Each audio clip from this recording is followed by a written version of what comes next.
Immediate video disclaimer. This is going to focus on the endgame meta of Raiders Endless Mode. This literally does not matter until you get to like floor 400. Please enjoy the game and do not feel like you have to use anything mentioned in this video. This is purely a breakdown of why people use this stuff and what makes it good. After people started beating Raiders, there's been a push to take the Endless Mode as far as possible. As Salmon HP becomes crazy high, it's only a matter of time before the best builds will show themselves. And it turns out there is a huge gap between options in this game. So let's see just what makes this gear so strong, starting with one big question. Speed, power, or tactics. The first thing to know about climbing floors is that the main metric we care about is damage per second. Eventually, this is just a contest to get through salmonid health bars as quickly as we possibly can.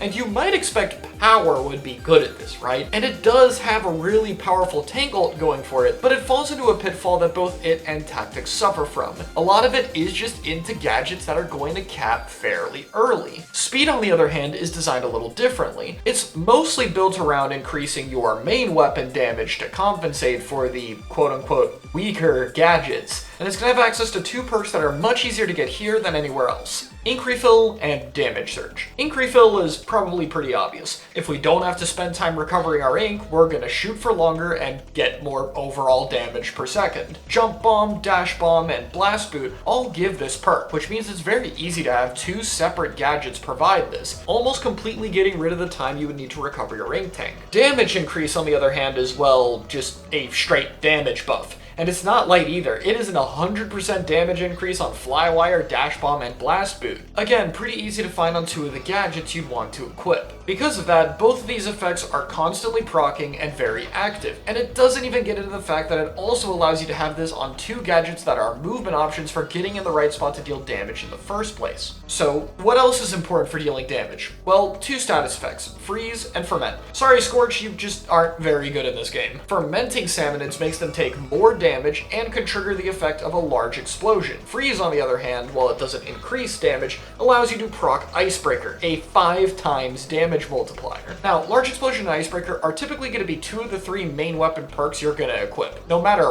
what you're using. So that part's taken care of. But proccing the effects of Freeze and Fermentation is a little bit harder. Freeze is going to be the easier one to come by for Speed Tank, with both Blast Boot and Jump Bomb giving you an 100% chance, which is especially good given you get two charges. And remember, both of these are also going to give us other damage increases and ink tank refills while we're using them, so we're just getting even more out of one gadget. But wait a second, why do we want it on gadgets? On main weapons, there's a pretty good chance for freeze with things like Tenebrella shots or bow explosions. And that's because even if you have an 100% freeze chance on these gadgets, every time you freeze an enemy, you're going to need to trigger a freeze chance twice as much to proc. So say you have three 100% freeze chances. The first one will freeze, but then the second one won't freeze and the third one will freeze. Then you'll need to hit 4 more times to get the next freeze. You get the point. Having a freeze chance that is high and on multiple gadgets is actually quite useful for this. But what about Ferment? Well, that's actually not covered very well by Speed. It's really only on Flywire, but that's totally fine. We don't actually need Speed to trigger it at all,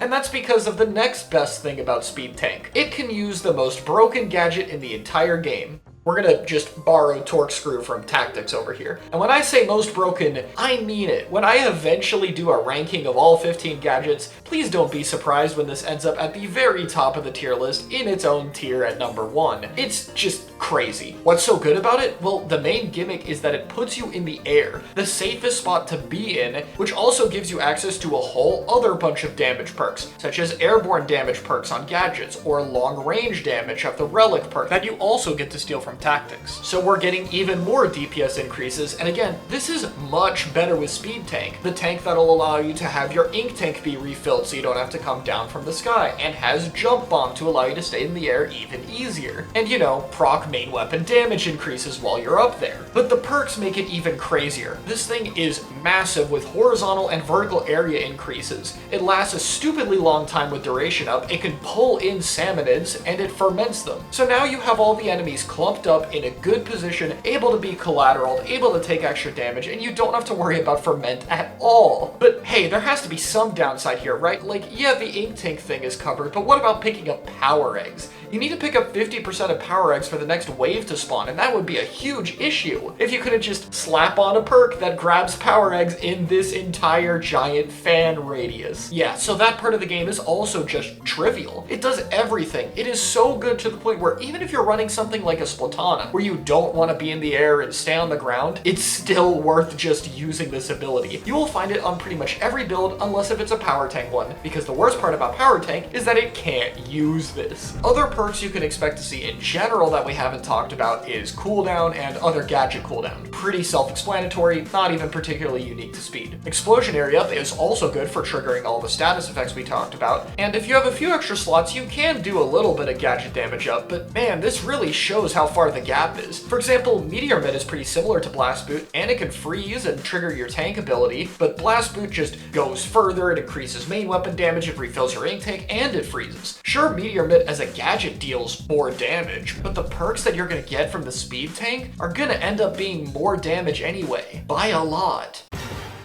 So what else is useful in some of the best builds? Well, we have one ability slot on main, so it could be something like long range damage up or an extra freeze chance if you use a weapon like Tri-String or a Tent. Ink efficiency, if it's still an issue, can be compensated by using Power Egg Collector or Ink Saver Pro, and besides that, you're mostly going to see options that do one of two things. Reduce the amount of cooldown so that you can use it to get more damage, or damage up increases. This can vary by weapon. Tank activation would be good if you could manage to fit Power Tank Pro on there, but it doesn't seem to be a prominent part of main weapon builds. Most meta weapons will fit around some degree of this strategy. E-Leader is the main one currently, but other options like Rapid Blaster, Bow, or Explo fit for long range. If you like close range, some options include Slosher, Tent, Dynamo, or Splatana. Usually, you're going to see the variations of these that have things like faster fire rate rather than something like your ink tank efficiency. And all of these weapons I mentioned have passed floor 700. Generally though, you're going to see the long range ones paired with Jump Bomb, Blast Boot, and Torque Screw, while the close range options will get more value out of Dash Bomb instead of Jump Bomb and spec more into close range damage. You'll also see builds like this use the Squid Roll attack, since knockback cheese is occasionally useful on enemies, and no matter how much HP they have, they're gonna die if they fall off the map.